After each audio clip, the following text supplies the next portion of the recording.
দেশের অন্যতম বৃহত্তর যমুনা রেল সেতুর উদ্বোধন করা হয়েছে মঙ্গলবার বেলা 11টা 40 মিনিটে টাঙ্গাইল প্রান্তে ইব্রাহিমাবাদ রেল স্টেশনের উদ্বোধন করা হয়।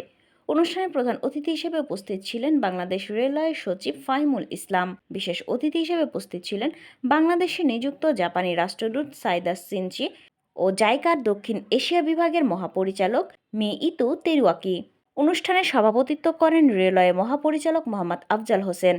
ইব্রাহিমাবাদ স্টেশনে আলোচনা ও উদ্বোধনী অনুষ্ঠান শেষ করে ট্রেনে করে সিরাজগঞ্জের সায়দাবাদ রেল স্টেশনে যান তারা। সেখান থেকে সংবাদ সম্মেলন করেন যমুনা রেল সেতু কর্তৃপক্ষ।